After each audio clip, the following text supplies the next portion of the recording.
Boa noite, meus amados irmãos. Graça e a paz do nosso Senhor Jesus Cristo, cada um de nós, amém? Convido vocês a abrirem suas Bíblias lá em Tito, capítulo 1.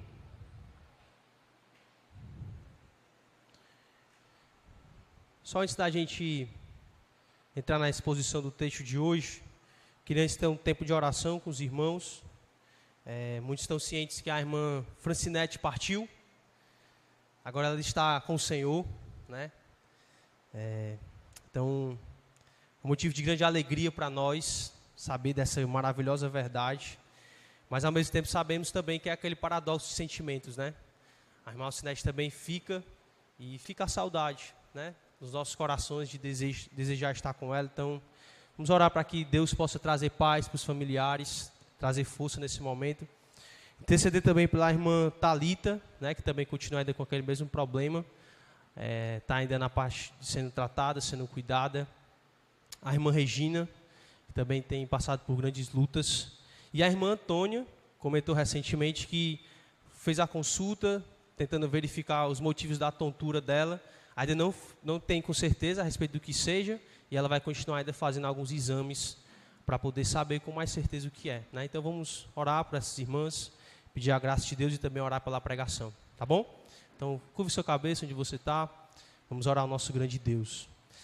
Nosso Deus amado, nosso Deus querido, como acabamos de cantar, Tu és o Deus que está exaltado, Deus que está no Teu alto e sublime trono, Deus glorioso, justo, eterno, que também está no meio do Teu povo, nos sustentando, nos animando, nos fortalecendo.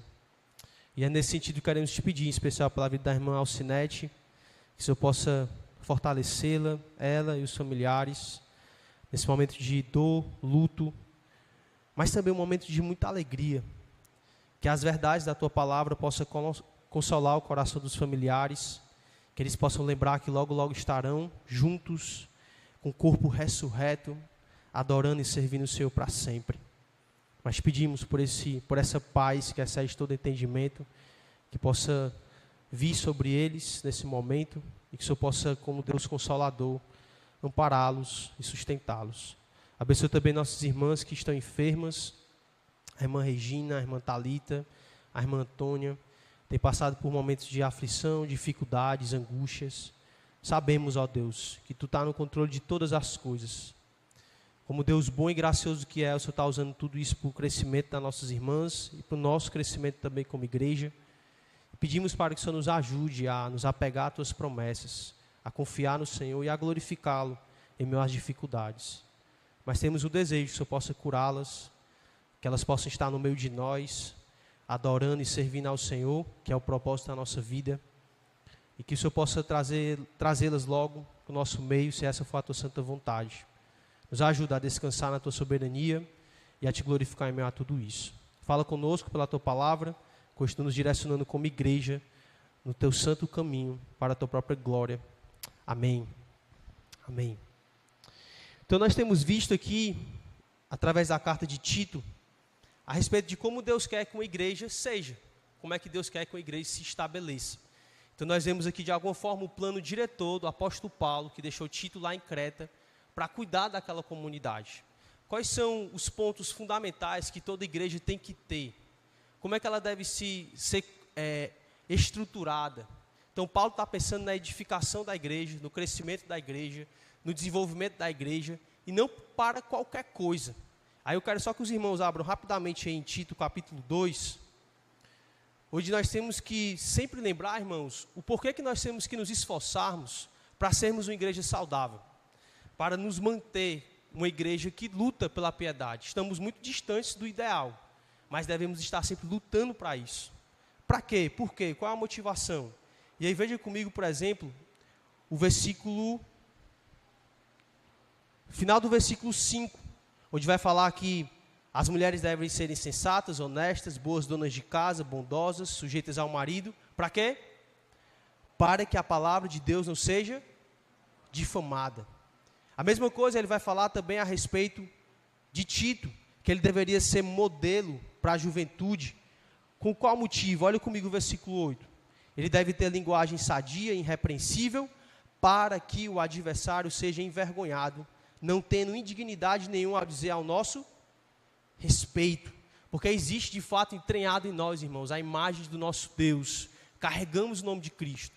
Então, quando o nosso testemunho de alguma forma é manchado, o nome de Deus é manchado. Então, Paulo está preocupado com isso. E por último, olha comigo,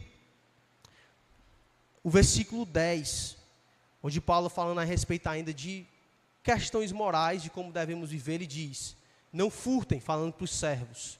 Pelo contrário, deem prova de toda a fidelidade, a fim de ornarem em todas as coisas a doutrina de Deus, nosso Salvador. Então, Paulo tinha estabelecido a igreja em Creta, e lá já havia muitas comunidades. Provavelmente, Paulo teve que sair de lá às pressas. Então, lembra que Paulo ele era muito perseguido, passava por muitas dificuldades. Então, ele estabelece aquela igreja em Creta, e ele sai rapidamente, talvez por perseguição, talvez por alguma demanda pastoral, apostólica em alguma outra região, e ele deixa Tito lá. Qual é o propósito da vida de Tito lá em Creta? Olha comigo o versículo 5. Por esta causa te deixei em Creta, para que pusesse em ordem as coisas restantes, bem como em cada cidade constituísses presbíteros. Olha, lembra que está no plural, conforme te prescrevi. Então, Paulo ele quer deixar Tito nessa comunidade para que ele organize essas igrejas. Porque uma igreja que não é bem organizada, irmãos, bem estruturada, ela não vai seguir o plano diretor de Deus, que é Ele ser glorificado. Como haverá na igreja uma comunidade onde mulheres mais velhas ensinarão os mais jovens, ou os mais velhos ensinarão os mais jovens, onde haverá uma comunidade onde servos que compreendem o seu papel na sociedade, de temer e servir a Deus, se não houver uma igreja onde há esse ensino saudável, essa educação teológica, essa condução na palavra de Deus de como é que as coisas devem acontecer. Então, Tito é escrito para isso, deixando diretrizes para o filho da fé do apóstolo Paulo, para colocar as coisas em Creta em ordem, pôr tudo em ordem. Então, é muito legal essa carta, irmãos, porque aqui nos ensina a respeito dos pontos elementares que tem que haver em uma comunidade. E um desses pontos muito importantes é o estabelecimento de pastores. E aqui eu quero enfatizar, como já tenho feito em algumas pregações em Tito, pastores no plural, não no singular. Nós temos aquela ideia de que deve haver uma pluralidade de pastores, onde eles vão estar liderando a comunidade.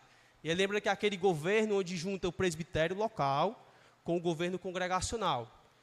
Lembra lá de Atos, né? Quando vão estabelecer os diáconos, passa um filtro por meio dos presbíteros, os apóstolos, nos casos lá que são, que a gente poderia identificar como os pastores ou os presbíteros daquela comunidade. Eles estabelecem um critério para que a igreja siga esses critérios pré-estabelecidos por eles. Então veja que é algo que é uno. E aqui, irmãos, entra o ponto importante de aprendermos bem o que Paulo está ensinando aqui para Tito. Porque passa por nós também, e agora nós como uma igreja estabelecida, a responsabilidade de cuidar dos nossos pastores, de escolhermos bem os nossos pastores e de prepararmos também os nossos pastores. Então, a partir de agora, Paulo está estabelecendo características que nós devemos observar em um pastor, para que ele possa atingir essa posição pastoral, para cuidar da igreja de Deus, para servir a igreja de Deus. E que características são essas? Características essas que devem exalar piedade, temor a Deus e muita devoção. Por quê? Porque lembra que esses pastores estão lá na frente da batalha. E de alguma forma eles são como Paulo, 1 Coríntios capítulo 11. Sejam meus imitadores como eu sou de Cristo. Deus estabeleceu a igreja assim. Aqui é a ordem de Deus de como é que as coisas têm que funcionar. A igreja não funciona de acordo com aquilo que vem na nossa telha, né? De acordo com o que vem na nossa cabeça. Nós organizamos a comunidade de acordo com o que Deus diz. E para que nós, irmãos, possamos ser fiéis a Deus, adorar a Deus, louvar a Deus, engrandecer o nome do nosso Deus, nós temos que seguir as diretrizes da palavra inspirada de Deus. Amém? Estão comigo aqui? Então vamos continuar vendo o que Paulo nos instrui a respeito de como devemos escolher e estabelecer os nossos pastores. Hoje eu queria observar com vocês o que os pastores não devem ter, as características que não deve haver neles. Então, alguns teólogos acreditam que Paulo está fazendo isso. Você pode observar, por exemplo, o versículo 7. Hoje a gente vai ver só o verso 6 e o 7, tá bom? Então, olha comigo o versículo 7. Paulo diz assim, ó: porque é indispensável que o bispo seja irrepreensível. Essa palavra que se repete no versículo 5, Paulo falou, digo melhor, no versículo 6, Paulo falou sobre isso. Mas vamos continuar. Aí ele vai dizer: como dispenseiro de Deus. Aí olha agora as negativas. Não o que, irmãos? Arrogantes, não. Irascível, não dado ao vinho, nem violento, nem cobiçoso de torpe ganância. Então, alguns teólogos acreditam que o que Paulo está fazendo aqui é desqualificando alguns cretenses, alguns homens que haviam em Creta, que eram chamados de mentirosos. Lembram disso? Existem alguns cretenses mentirosos no meio de vocês, porque talvez o povo de Creta não compreendeu que não é somente crer em Jesus, dizer que ama a Jesus, requer uma vida padrão, uma vida moral reta, para que a gente possa glorificar a Deus, como vimos lá em Tito, capítulo 2. Então, que características são essas que nós não podemos, ou não deve haver, digo melhor, nos pastores? O que é que nós devemos observar como comunidade e exigir dos nossos pastores, daqueles que exercem a liderança no meio de nós, que eles pratiquem ou que eles não tenham na vida deles? A primeira coisa, eu queria só voltar, o versículo 6. Vejam comigo aí o que Paulo escreve inspirado por Deus. Vamos a partir do 5, né? Só para ficar bem coesa aqui a leitura. A partir do verso 5 diz assim: por esta causa te deixei em Creta, para que pusesses em ordem as coisas restantes, aquilo que não foi acabado pelo apóstolo Paulo devido à saída dele. Bem como em cada cidade constituísse presbíteros, conforme te prescrevi. E aí agora ele vai dizer: alguém que seja irrepreensível. Já vimos isso. Maridos de uma só mulher. Já vimos isso também. Aí só uma ressalva aqui sobre esse marido de uma só mulher. Apesar de toda a dificuldade textual que há a respeito da interpretação desse texto, lembremos que Paulo está falando de alguém que é modelo. Então, Nicodemos comentando até sobre esse texto, ele fala: apesar de todas as dificuldades, existem alguns pontos de concordância. Ele tem que ser alguém que tem um bom testemunho dos de fora, da sua própria casa, seja exemplar, não seja difamado, seja alguém que seja um padrão. É isso que Deus está exigindo.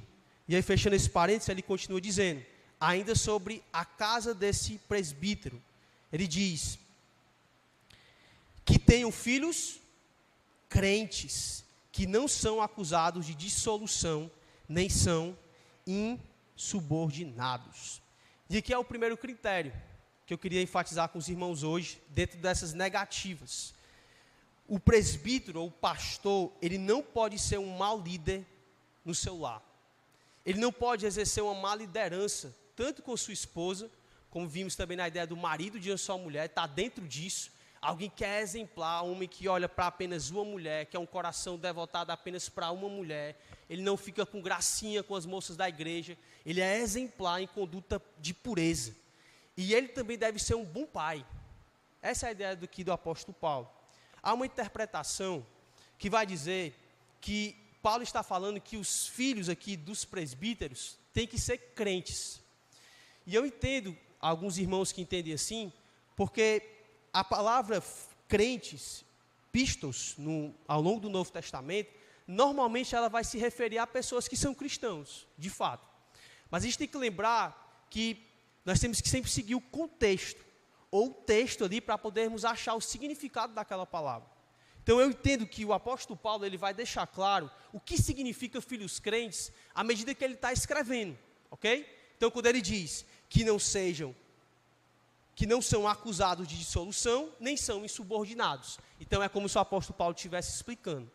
Eu sigo essa ideia, são filhos que não são desobedientes.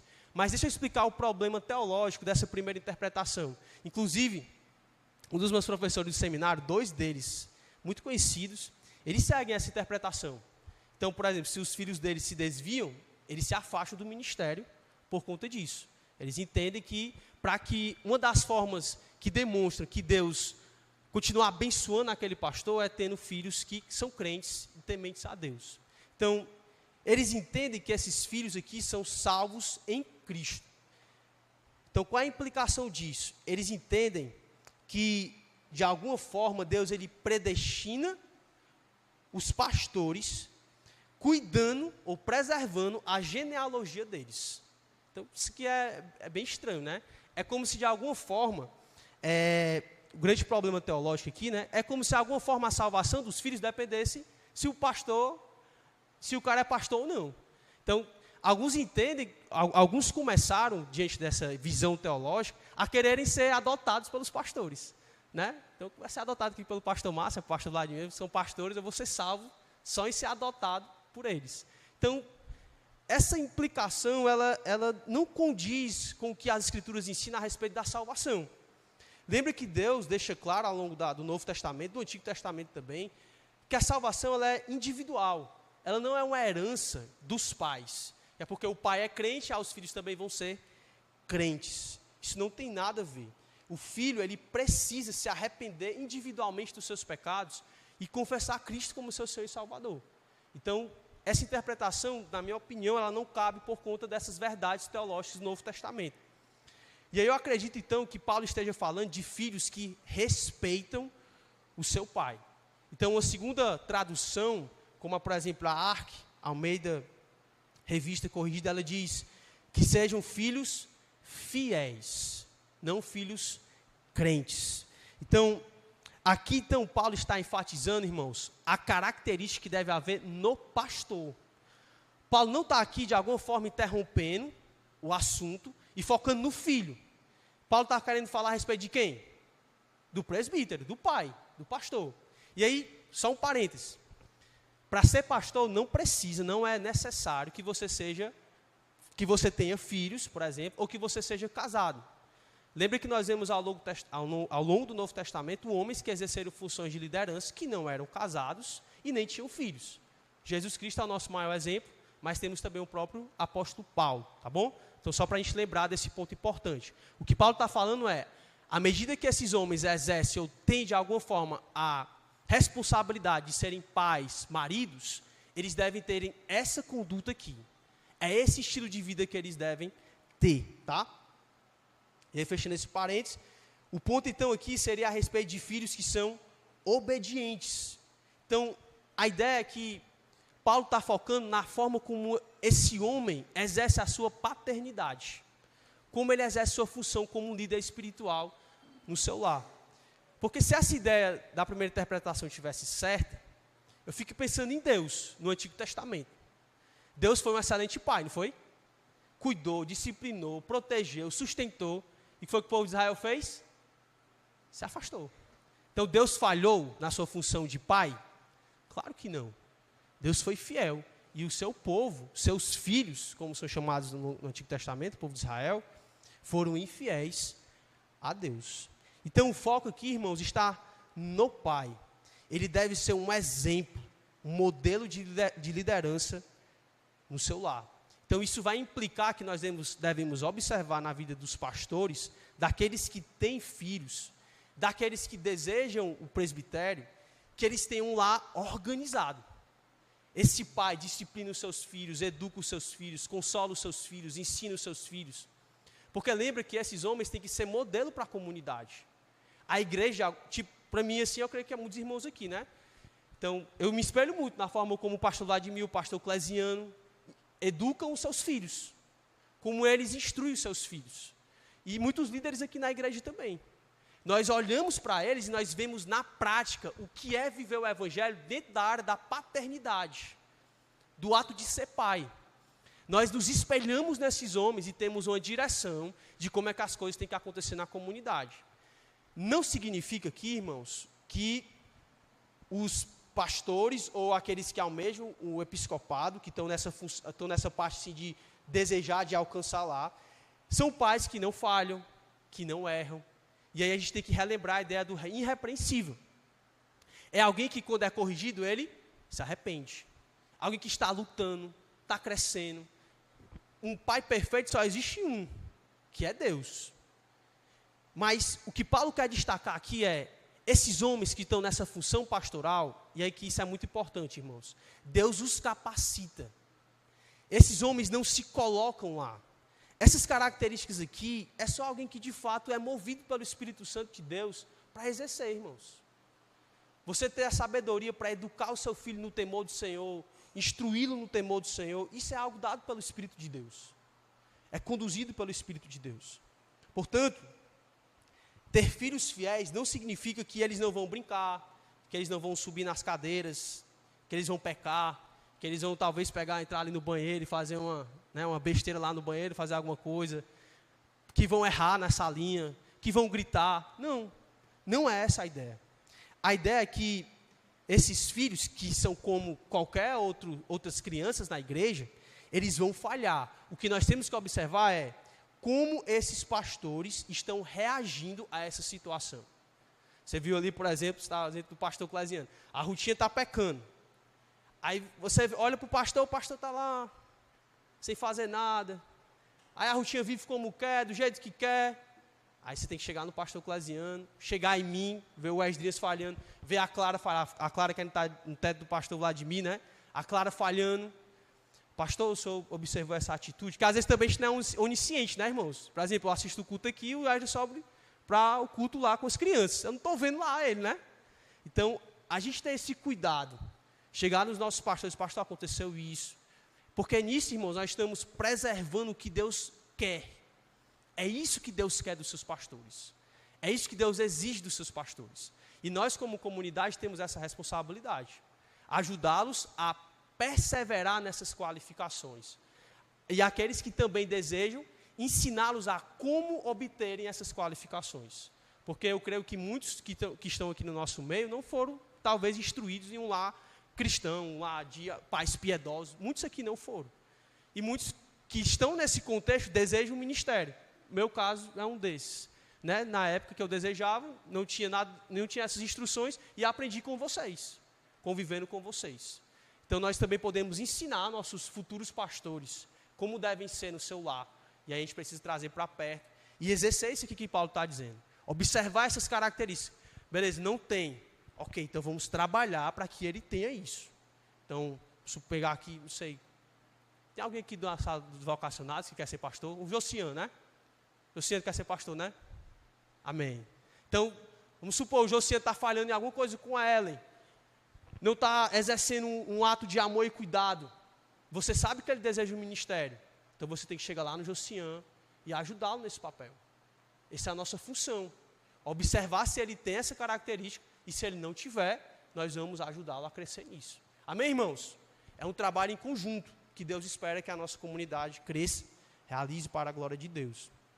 Então, a maturidade pessoal do pastor, ela envolve muito os relacionamentos mais próximos, por exemplo, com a esposa e os filhos. Deve haver estabilidade nesses relacionamentos entre marido e mulher e também com os filhos. Isso não significa ausência de problemas, mas um histórico comprovado de obediência na mesma direção por longo tempo, como diz o pastor Tiago Albuquerque. Então, nós temos que cuidar dos nossos pastores nesse sentido, irmãos. Para que eles vivam esse cuidado com suas famílias, com seus filhos. Porque estamos em uma posição que, se nós cairmos, como Jesus mesmo diz, né? Se você fere o pastor, o que acontece com as ovelhas? Elas são dispersas. Então, nós temos essa responsabilidade de cuidar, de orar, de ajudar os nossos pastores, aqueles que almejam o episcopado, a terem essa estabilidade, essa maturidade, que não significa ausência de problemas, mas significa um tempo constante de alguém que luta em piedade, devoção e é um exemplo para a comunidade, tá bom? Então isso é muito importante para a gente. E aí a partir do versículo 7, ele continua dizendo assim, acompanhe comigo, porque é indispensável que o bispo seja irrepreensível. Então ele fala essa mesma palavra, usa essa palavra uma segunda vez aqui, na mesma porção, na mesma perícope. Então, lembrando mais uma vez, não é a ideia de perfeito, é a ideia de um maduro, que confessa, deixa e é constante uma vida de piedade, só para a gente enfatizar. E aí ele traz aqui, irmãos, uma qualificação ou um dever, o dever que o pastor ele tem na comunidade. Então ele diz aqui, ó, que o bispo seja irrepreensível como que, irmãos? Dispenseiro de Deus. Ou como a NVI traduz, como encarregado da obra de Deus. A figura aqui que Paulo estabelece de um pastor, de um bispo, ou de um presbítero, lembra que são palavras intercambiáveis que se referem a uma mesma pessoa, é que esse homem ele tem uma função de ser um mordomo de Deus. Ele tem a função de cuidar da obra de Deus para o benefício do povo. Então lembra que os escravos que exerciam atividades para o Senhor, era isso que ele fazia. Cuidavam da vinha, por exemplo, o aio, né? Tá certo? O aio ou aio, que era aquele escravo aio, né? Aquele escravo que cuidava dos filhos dos senhores, até eles chegarem a uma maturidade, e aí após isso essas crianças eram colocadas a continuar a vida delas, após esse aio cuidar. Então ele cuidava do filho do senhor lá, e ele preservava aquela criança, educava aquela criança, algo que não era dele, e ele fazia isso para o benefício da criança, para a criança se desenvolvesse. Então essa é a figura que Paulo quer destacar aqui. O que é que o pastor tem que fazer? O pastor tem que cuidar da obra de Deus. Nós somos a obra de Deus, irmãos. Isso aqui, ó, é um milagre. Pessoas diferentes, com ideias diferentes, com sentimentos diferentes, se unindo como uma família só. E o pastor tem essa função de, para o benefício de vocês mesmos, Deus dá a ideia até de presentes, né? Deus nos presenteia com pastores para o benefício de vocês mesmos, para que sejamos edificados, para que cresçamos e para que amadureçamos como comunidade. E aqui é algo muito interessante, porque aqui também vemos o que um pastor ele não é. Um pastor, irmãos, ele não é um escravo da igreja. Ele não é alguém que está aqui para... ele está aqui para ser um escravo de Cristo. Então ele não está aqui para fazer o que a igreja quer. O objetivo do pastor não é ser um servo, aqui pensando em intimidade, da igreja. Ele está aqui para ser um escravo de Cristo, para obedecer a Cristo. Isso tem muitas implicações práticas, como por exemplo, o pastor não está aqui para poder agradar os irmãos. Para que quando acabar o culto, eu sento aqui, ou um dos pastores sentam, e aí, rapaz, será que os irmãos gostaram da pregação de hoje? Será que eles acharam legal a pregação? Será que eles acharam bonita a pregação? Como é que os irmãos pensam sobre a pregação? Não, irmãos. Com todo respeito, nosso dever não é esse. A gente deve, e aí, essa expressão pode parecer pesada, mas isso é o alvo. Não devemos estar nem aí para isso. E devemos estar preocupados com o que Deus pensa da pregação. O que eu estou falando aqui para vocês condiz com o que Ele espera. E que eu vou estar, junto com os outros pastores e aqueles que almejam o pastorado, que a igreja vai estar sendo conduzida de acordo com a palavra de Deus. Estamos aqui para agradar a Deus. Somos dispenseiros da obra de Deus. Esse é o objetivo. É para isso que o pastor está no meio da comunidade. Nós não iremos prestar contas em intimidade com vocês, mas com Deus. Hebreus capítulo 13. Por isso que vocês têm que ajudar os pastores, porque eles vão prestar contas com o Senhor. E vocês podem fazer isso sendo submissos, ouvindo, obedecendo, auxiliando, ajudando, para que todos nós juntos, irmãos, como comunidade, agrademos e glorifiquemos o nosso Deus. Então esse é o objetivo do pastor. E aí ele vai dizer agora, tecer algumas negativas do que o pastor não pode ser. E aí, passando rapidamente sobre elas, ele vai dizer que ele não pode ser alguém arrogante. Não pode ser alguém teimoso, cheio de si. Ele é alguém que deve escutar e fazer sempre o que é certo. Não é aquele cara que o que vem na cabeça dele, ele faz. É o cara que é arrogante, quer chamar a atenção para si. O cara que tem a síndrome de Deus. Ele quer ser o Deus da igreja. Acha que a igreja... Vocês já viram aquelas igrejas... Acho que tem lá na Wall Soares, sem citar nomes, né? Você passa pela igreja e tem um banner lá, a cara do cara estampada assim. Síndrome de Deus, irmãos. Ali é síndrome de Deus, não tem outra coisa não. Que a figura... O que chama a atenção na igreja é o pastor. Está tudo errado, irmãos, isso aí. Os pastores não são centros da igreja. E aí, a gente tem que tomar cuidado com isso, porque os pastores assumem uma posição de muito prestígio e autoridade. Então, se for alguém orgulhoso, ele vai ser tentado a ser um ditador, um autoritário. E aí, irmãos, se você vê isso na gente, vocês verem isso na gente, naqueles que almejam o episcopado, por favor, cuidem da gente. Não nos deixe ser orgulhosos. Existe essa guerra no nosso coração.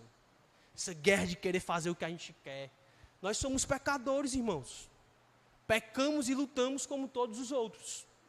Então, existe isso no nosso coração. E, por exemplo, quando eu leio Mateus 23, que vai falar dos fariseus, né? Que são belos por fora, mas podres por dentro. Aquilo ali eu me tremo todinho, irmãos. Porque eu vejo no meu coração aquelas lutas. Como o pastor sempre diz, né? Sempre ouvi o pastor me ensinando isso. Tem um fariseuzinho lá dentro de você, que está doido para tomar conta do seu coração. E eu vejo isso em mim. Por isso que aqui é uma qualidade que é só o Espírito Santo que dá. Alguém que não é arrogante, que é cheio de si. Então a gente tem que estar cuidando e olhando para aqueles que desejam o episcopado. Esse cara aqui é orgulhoso. E o orgulho é algo muito difícil, né, de você detectar.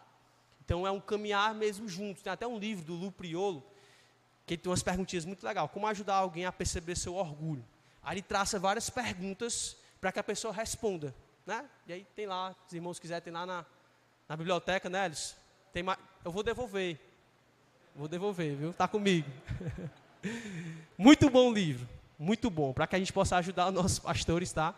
E ajudar também aqueles que almejam episcopado. E aí ele continua dizendo, ele não pode ser irascível, ou seja, alguém briguento, como na NVI traduz, colérico, ou o cara que é apimentado.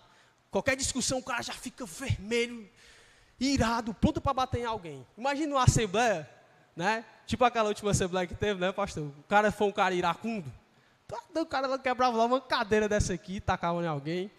Então ele não pode ser alguém iracundo, porque no ministério pastoral vai aparecer muitas situações, irmãos, que geram muitas tensões, né? Eu estou entrando agora no meu 2º ano como pastor e já aconteceu várias situações assim. Teve um dia que eu estava conversando, corrigindo uma situação de um irmão e tal. Aí o irmão perdeu um pouco ali as estribeiras, né?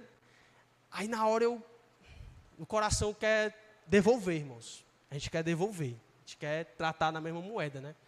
Aí amém, irmão. Tudo bem, depois a gente conversa sobre essa situação.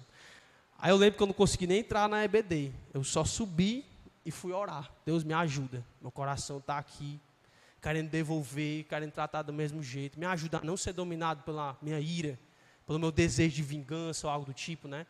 Porque a gente vai estar constantemente tendo que corrigir pecados. Às vezes iremos tratar pessoas que não estão nem para a palavra de Deus. E isso machuca muito o pastor também.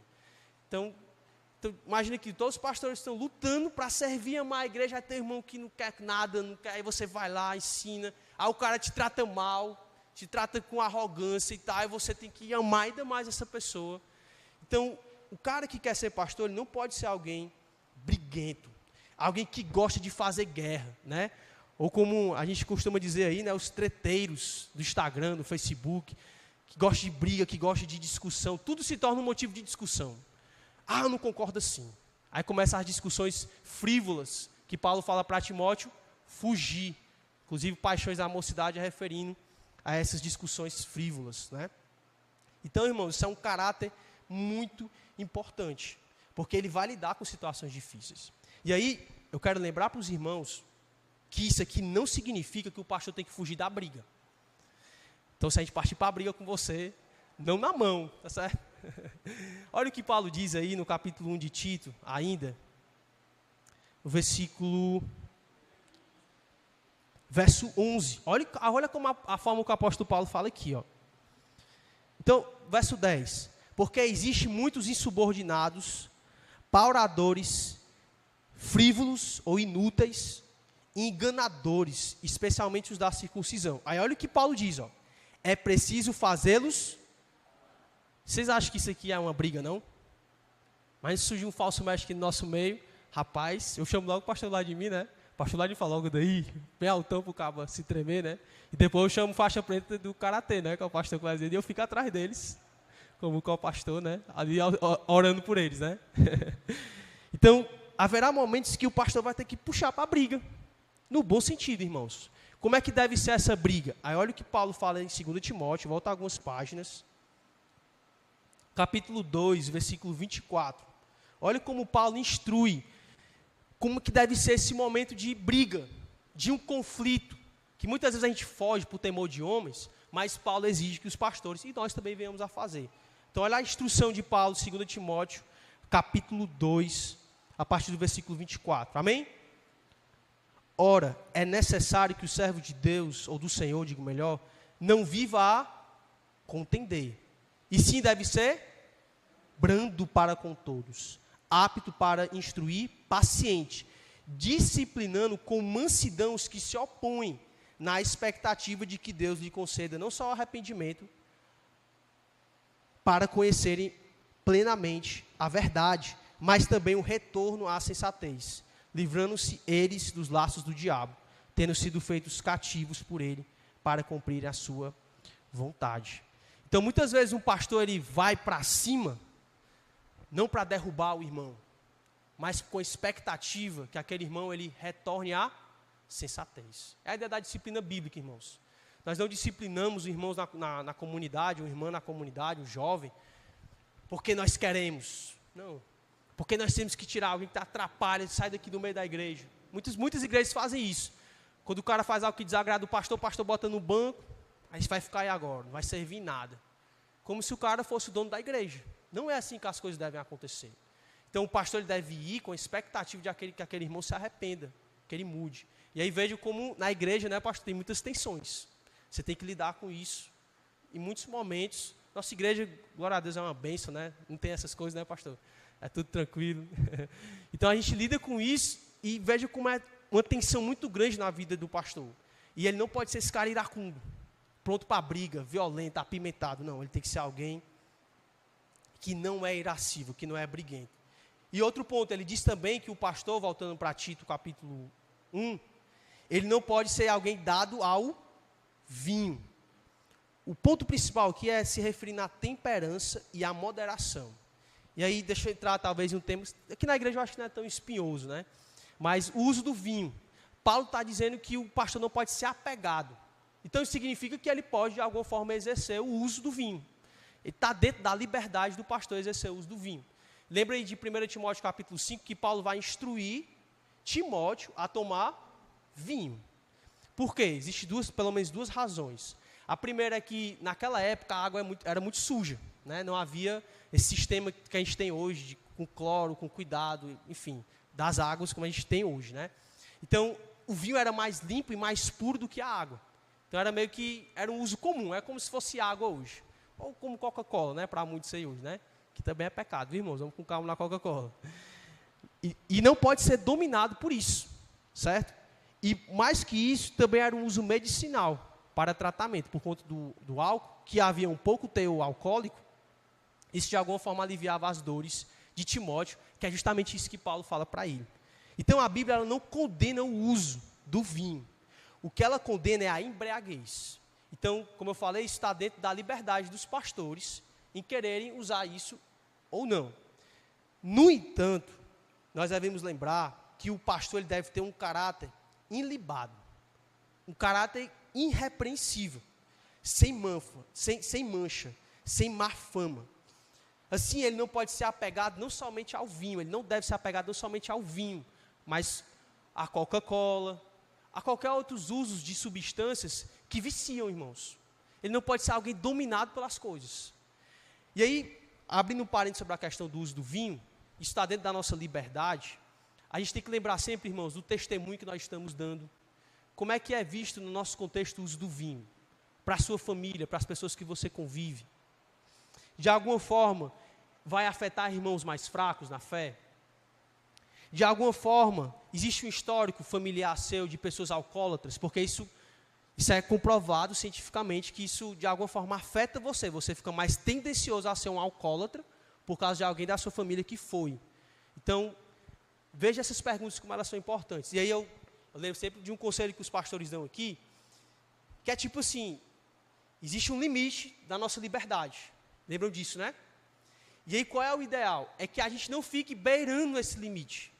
Porque a gente fica meio que a um passo de dar um mau testemunho, que é o objetivo que Paulo está escrevendo aqui, Tito, para que a palavra de Deus não seja difamada. Então a gente tem que tomar cuidado com isso. O uso da nossa liberdade não significa libertinagem. A gente tem que usar isso com sabedoria, imitar o apóstolo Paulo. Quando isso for um problema para a nossa cultura, isso pode gerar um ambiente de tentação para você, nunca mais eu vou comer carne. por amor, sendo um exemplo para a comunidade. Então, tipo, no meu caso, eu decidi me abster de vinho totalmente. Isso é dentro da minha liberdade, ok, irmãos? Se você conhecer um pastor, enfim, você vai, eu vou citar exemplo dos pastores aqui, né? Se você visita o pastor e vê ele bebendo vinho, rapaz, ele está dentro da liberdade dele. Agora, se você perceber que isso é um problema cultural, aí você vai lá ter uma boa discussão, uma boa briga teológica com o pastor, para vocês discutirem sobre a cultura. Tá bom? Só algumas instruções básicas. Se quiserem saber mais sobre isso, tem uma pregação do pastor sobre liberdade cristã, que pode nos ajudar mais. Estou só passando aqui o que Paulo espera de um pastor. E que ele também não seja agora, irmãos, violento. Então, literalmente, é alguém que bate. Ele não pode ser o cara que parte para a briga, que é o cara agressivo. Pelo contrário, o contrário disso é que ele seja cordato. Alguém que é um homem de Deus pronto a ser um protetor e não um agressor, tá certo? E por último, Paulo vai dizer que esse homem não pode ser cobiçoso de torpe ganância. E aqui, irmãos, é algo muito interno. Porque o que Paulo está falando é de cobiça, é algo do próprio coração dele. Então, o pastor, ele não pode ser aquele cara que serve na igreja por causa do salário que ele vai receber no final do mês. Ou aqueles que aspiram a episcopado não devem aspirar, não devem desejar o ministério pastoral, porque vão receber dinheiro da igreja. Porque vão receber dinheiro, vão viver vida mansa, sem fazer nada, viver assim, pensando aqui como os ímpios, como falsos mestres vivem, usando a igreja para se enriquecer. Falsos mestres que vivem desonrando a Deus e não vivem de fato o que é, ou não fazem de fato o que o pastor deve fazer. Ele deve ser alguém que quer oferecer mais do que receber. Achei muito legal essa definição. Ele deve ser alguém sempre pronto a se doar. O que alegra o coração de um pastor, o que paga um pastor é o serviço. É o servir os irmãos. É isso que alegra o coração do pastor. Poder servir a igreja, irmãos. Ver os irmãos crescendo, ver os irmãos amadurecendo. Poder, por exemplo, você vir aqui, poder pregar a palavra de Deus, viver as lutas que os irmãos vivem, chorar com os irmãos, se alegrar com os irmãos. É um coração que só Cristo pode dar. Que se alegram com os que se alegram, que choram com os que choram. Isso é algo do Espírito de Deus. E ele não pode ser esse cara cobiçoso. Não estou dizendo com isso que nós devemos esquecer que os pastores devem serem sustentados pela igreja. Então lembre que Jesus fala, aquele que prega o evangelho, que viva do evangelho. Paulo, inclusive, fala sobre isso em 1 Coríntios capítulo 9, falando sobre o cuidado. Então, os pastores normalmente devem ser sustentados, porque o tempo que dedicam ao ministério, tantas vezes, não lhe confere a possibilidade de outra forma de provimento para a sua família. Então, quando o pastor de fato pastoreia, tipo, a gente vive muito isso, essa luta com o pastor Vladimir, né? Ele tem que trabalhar e ele vive essa luta de querer poder servir mais os irmãos, se doar mais os irmãos. Hoje eu tenho esse privilégio, o pastor Clésio também, a gente tem esse privilégio, né? Para mim é um privilégio. E aí o pastor Vladimir vive muito essa luta. Ele quer estar integral, quer servir integralmente aos irmãos, poder se doar mais, mas o trabalho impede. Então nossa oração é que Deus abençoe a nós, né, pastor? E a gente tire o senhor de lá, viu? Vai dar certo. Então, o ponto aqui é que nós devemos sustentá-los por isso, por causa dos deveres que eles exercem. Então, aconselhamento, discipulado, disciplina bíblica, pregação, preparação de material, mestrado, estudo, tudo isso aí, irmãos, requer muito tempo da vida de uma pessoa. Como é que o cara se dedicar a tudo isso para servir com esmero à comunidade, se ele não tem tempo para isso? Está entendendo? Então, essa é a ideia, é uma consequência. O cara não vai para o ministério querendo isso. Isso é uma consequência que a igreja abençoa esse pastor para que ele consiga se dedicar mais plenamente ao que Deus o chamou para fazer, certo? Então, isso é muito importante que a gente lembre. Então, o que Paulo está enfatizando aqui é o coração cobiçoso do pastor. Ele não deve ser, os pastores não podem ver no lucro a principal razão pela qual pregam, visitam e servem ao povo de Deus. O serviço em si já é o nosso benefício. Então, a gente tem exemplo do nosso pastor aqui, né? Honrando aqui o nosso pastor. Desde que ele chegou aqui, foi isso que ele viveu, né? Ele trabalhou para servir. O pastor Vladimir da mesma forma. Eu vi, enfim, né? Eles são exemplos nisso, de nos ensinar a respeito disso. O benefício está no serviço. Isso é um exemplo para a gente, irmãos, para a gente seguir. É isso que deve mover o coração da igreja. Seguir os exemplos desses homens de Deus e de muitos outros irmãos aqui que servem também. Que servem sem visar lucro. Que servem sem visar dinheiro. Certo? Estou dizendo que é errado, a gente às vezes, tipo o Thales, separamos para que ele se dedique mais intensamente ao serviço na igreja local. Sempre avisando o serviço. Sempre avisando o serviço. Tá bom, irmãos? Então, essas qualificações, finalizando, nos fazem tremer diante do plano de Deus para nós.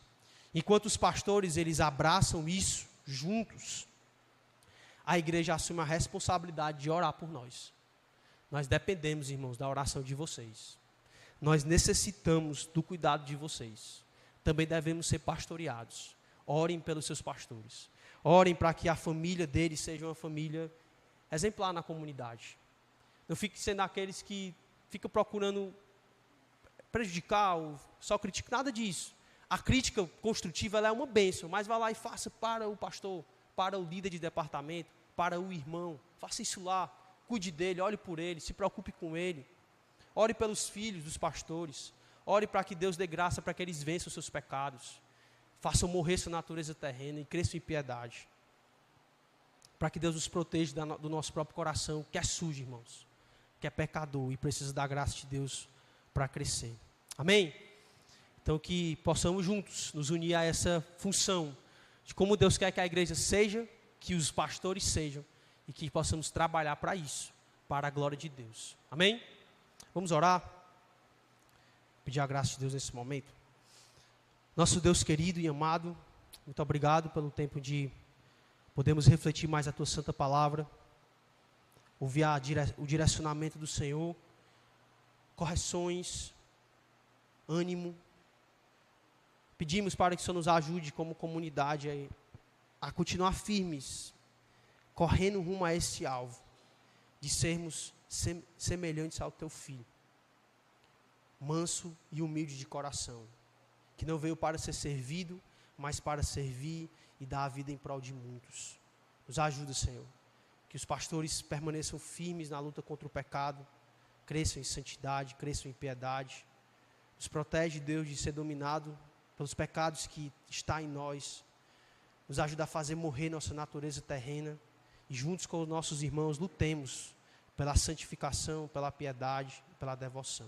Abençoa também aqueles que desejam o episcopado, que o Senhor continue trabalhando na vida deles, continue chamando, ó Deus, mais homens para o ministério pastoral, que o Senhor possa dar um coração irrepreensível, um caráter ilibado, puro, santo, de alguém que teme, ama e serve a Ti com todo o coração. Que levante mais presentes do Senhor no nosso meio e que Ele seja uma bênção para nossas vidas. Abençoa nesse sentido, Deus. Nos ajuda a continuar crescendo como igreja, a amar a Tua palavra e a estabelecer, edificar a igreja através dela para a honra e glória do Teu nome. Em nome de Cristo, amém.